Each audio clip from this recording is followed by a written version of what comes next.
Assalamualaikum warahmatullahi wabarakatuh.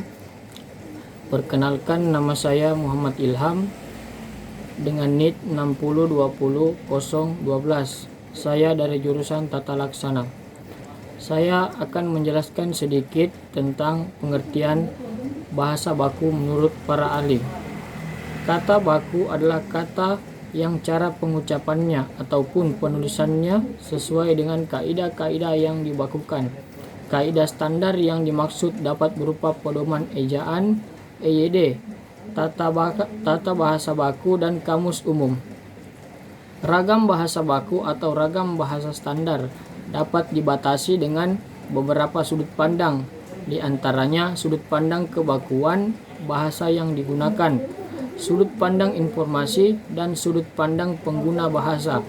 Berdasarkan sudut pandang kebakuan bahasa, bahasa baku adalah bahasa yang baik tata tulis jika bahasa tulis atau kosakata maupun tata bahasanya sesuai dengan hasil pembakuan bahasa.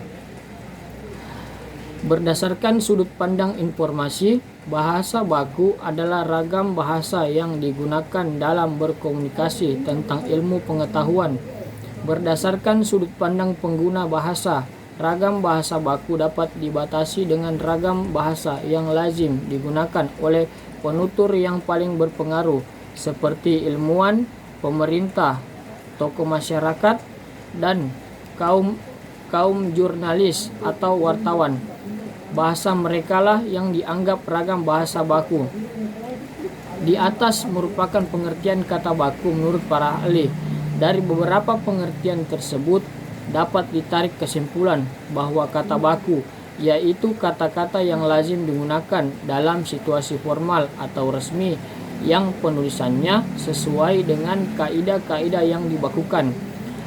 Kaidah standar yang dimaksud dapat berupa pedoman ejaan EYD, kriteria kata baku atau baku tidaknya sebuah kata dapat dilihat dari segi lafal, ejaan, gramatika, dan kenasionalannya.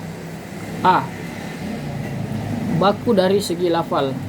Lafal baku bahasa Indonesia adalah lafal yang tidak menampakkan lagi ciri-ciri bahasa daerah atau bahasa asing.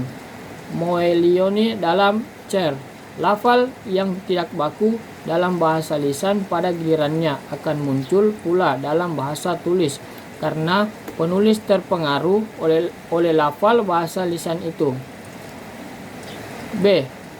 Baku dari segi ejaan.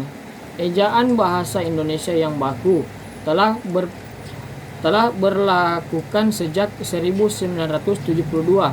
Nama ejaan bahasa Indonesia yang disempurnakan disingkat EYD. Oleh karena itu, semua kata yang tidak ditulis menurut kaidah yang diatur dalam EYD adalah kata yang tidak baku. Yang ditulis sesuai dengan aturan EYD adalah kata yang baku. C. Baku dari segi gramatika. Secara gramatikal, kata-kata baku ini harus dibentuk menurut kaidah-kaidah gramatika. Perhatikan kata-kata ngontrak, sekolah, tinjau, kedudukan, dan bikin bersih pada kalimat-kalimat berikut. 1. Beliau ngontrak rumah di Rawamangun. 2. Anaknya sekolah di luar negeri. 3. Gubernur tinjau daerah longsor. 4. Dia punya kedudukan penting di kantor itu. 5. Tolong bikin bersih ruangan ini. Bentuk baku kata ngontrak pada kalimat 1 adalah mengontrak. Bentuk baku kata sekolah pada kalimat 2 adalah bersekolah. Mengapa? Karena sekolah adalah kata benda sedangkan predikat harus sebuah kata kerja, yaitu kata bersekolah. Bentuk baku kata tinjau adalah kata meninjau. Sebuah awalan harus digunakan secara konsisten.